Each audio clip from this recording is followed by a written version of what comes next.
One way automate ကြီးကနေရန်တွေကိုတင်လွတ်လပ်ကြော်ဖြတ်တာမဟုတ်ဘူးတာဝါတွေကိုပါဆောက်ဖောက်လုပ်တာဟေးဒီကနေ့ဗီဒီယိုမှာတော့ server နှစ်ခုစလုံးမှာမကြခင်ထွက်ရှိလာတော့မှာဖြစ်ပြီးတော့ match player အတွက်ဒုက္ခနဲ့ကျန်တဲ့ player အတွက်ဒုက္ခဖြစ်မဲ့ one way ရဲ့ gameplay ကိုလေ့လာကြည့်ကြပါမယ်ဆိုတော့ပွဲစားရတဲ့ enemy ကိုစလုံးနဲ့ damage ဇက်လိုက်ပေးပြီးတော့ကိုယ့်ကို passive immune step ပေးတယ်တောင်ချတဲ့ skill 1ကိုယူပြီးတော့ minion လာမဲ့လမ်းမှာချထားမယ်ပြီးရင်နောက်ပြန်ဆုတ်ခဏနေပြီးတော့ skill 1ကိုတော့ပြန်လဲမှာကိုစောင့်မယ် skill 1ကိုတော့ပြန်လဲရင် minion ၄အောင်လုံးကိုထိအောင်ချ basic နဲ့လည်းပါပြစ်ပြီးတော့ skill 2ရအောင်ယူဖို့ first week ကိုမြင်မြင်ရှင်းမယ် skill 2ရပြီဆိုတော့လည်း lady chan လို့1 2 ကို3ပြီးအကွက်ပြောက်ရအောင်ဖြစ်တော့အတွက် lane စာရုံရပါပြီဒီနေရာမှာဘာဖြစ်လို့ဟိုဘက်က mid lane ဟာအာတာကြီးဖြစ်နေရလဲဟာလို့မေးလိုက်ရင်အခုဗီဒီယိုက skill စမ်းပြနေတဲ့ဗီဒီယိုတော်တော်ဖြစ်တဲ့အတွက် enemy team အကောင်တွေကလူမဟုတ်လို့ပဲဖြစ်ရပါမယ်အဲ့ဒါနဲ့ပဲ online boss ဆိုပြီးလာဆိုင်တော့လားတဲလေးပဲပေးပြီး reply ပြန်မှာပါလို့ဆိုတော့ gameplay ကိုဆက်ရင် boss အတာလေးပါလေးကိုတွားပြီးတော့လမ်းတက်မယ်ပုံမှန်လူရင်းနဲ့ဆောရတဲ့ပွဲမှာဒါဆိုဒါ lane game မတိုင်မယ်ဆိုရင်ပဲဟိုဘက်ကလူတွေလည်းဟုတ်မနေတဲ့အတွက်ခက်ခဲ game မရောပဲနဲ့ level လေးပဲဖမ်းကြမယ်1 2လေး3လိုက် basic တက်ပြစ်လိုက်နဲ့အေးစေးခလေးမွေးဖမ်းပြီးတော့ automate ရပြီဆိုတော့လုပ်ငန်းစားလို့ရပါပြီ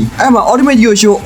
show နေရန်တွေကိုကြော်လိုက်တာဝါလေးဖျက်ချလိုက်နဲ့အဲ့ကောင်လူမလေးခွေးမခန့်နဲ့ဗျာဒီကောင်တားလိုက်မှာစမာကြီး2ဆန်းနဲ့အာတာ1ဆန်းတော့ပဲရှိရမယ်ထင်ပါရဲ့ဟိုဘက်မှာအာတာကြီးဒီကောင်တော့ပါနေပဲလေဟိုကောင်ကဘောဖြစ်နေတော့အခုလိုမျိုးတာဝါလေးကြီးဝင်မြဲတဲ့ကြောင်တိုက်ပြီးမယန်းလို့ရနေရပေါ့ကဲမယန်းလို့ဝါပြီဆိုရင်တော့အိမ်လေးပါလေးပြန်သွေးလေးပါလေးဖြည့်ပြီးတော့လမ်းပေါ်တက်ခွေလေးပါလေးစားပြီးရင် automate လေကိုတော့ပြန်လိုက်ပြီဆိုတော့တစ်ဖက်ပြန်မယန်းညမယ်တွိုင်းလိုင်းလမ်းမှာတွေ့တယ်သွေးဖင်ကတဲ့ချန်ကန်လာကိုတောင်းဝင်းနဲ့ဖြစ်တိုက်ပြီးကြေးယူလိုက်တယ်ကြံခဲ့တဲ့ spot ကိုလည်း2 1လေးနဲ့ပါဆဆွဲတာပေါ့မယန်းပြီးရဲ့နောက် automate မရှိသေးတဲ့အချိန်မှာတော့လမ်းပေါ်ပြတ်တဲ့1 2နဲ့ခွေလေးပါလေးစားပြီးတော့ဘောအတာလေးကိုရိုက်ကြမယ်အဲ့ဒီလိုတိုင်မီလေးနဲ့ပဲဖြည်းဖြည်းချင်း automate ရရင်ရှောက်သွားကောက်စားပြီးတော့အလင်းသိရင်သိတယ်လို့ဘောအတာလေးကိုသဆိုင်နဲ့ mid game time နဲ့ဝင်ပြီးတော့ damage ထွက်စားပြုလာပြီပဲဆိုတော့တကယ်ပါဒီကောင်ကြီးကတော့ကျွန်တော်ဗီဒီယိုဆောင်းပြောခဲ့တဲ့အတိုင်း match player ရဲ့ဒုက္ခအကြီးကြီးနဲ့ကျန်တဲ့ player တွေတော့ဒုက္ခအကြီးကြီးပါပဲခုလိုမျိုးသွေးစမ်းတဲ့ကောင်တွေကိုတွေ့ရင်လည်းဘယ်ပြောကောင်းမလဲမဲအိမနေအသက်ရှည်ဆိုတဲ့အတိုင်းနုံနုံတခြားပြေးကောက်စားပြီးတော့အိမ်ပြန်ပို့ပြရတာပေါ့ဟောလို့ဒီလို့ဟိုပြောဒီပြောနဲ့ဗီဒီယိုလေးနဲ့တော်တန်ရှင်းနေပြီဆိုတော့နောက်ဆုံးတော့မရိုင်းနေနဲ့ပွဲရဲ့အဆုံးသက်စီကိုချီတက်လိုက်ကြတာပေါ့ကပြဖြောပြင်းနေရအဲ့ကောင်ကပြဖြောပြင်းနေရဒီဘောအတာလေးကတော့ one way လက်ခုပ်ထည့်ရရေးပါပဲဗျာ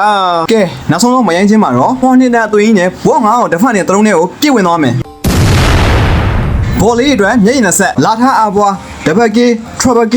quadra K တိပဲယူရပြီးတော့ဘောလေးတွေရဲ့သလုံးကိုချိုးအံ့မိတယ်ဗျာဒီလောက်ဆို one way skill တွေအင်ဂိမ်းမှာဘလို့အလုပ်လုပ်လဲဆိုတာကိုကိုကိုကြီးနားလည်သွားမယ်လို့မျှော်လင့်ပါတယ်သိစိတ်ကိုသိချင်တော့မနေ့ကလုပ်ပေးထားတဲ့ skill ရှင်းပြတဲ့ဗီဒီယိုမှာတွားရောက်ကြည့်ရှုနိုင်ပါတယ်ဒီနေ့ဗီဒီယိုလေးကလောက်ပါပဲအားလုံးကနောက်ဗီဒီယိုတွေမှာပြန်ဆုံကြမယ်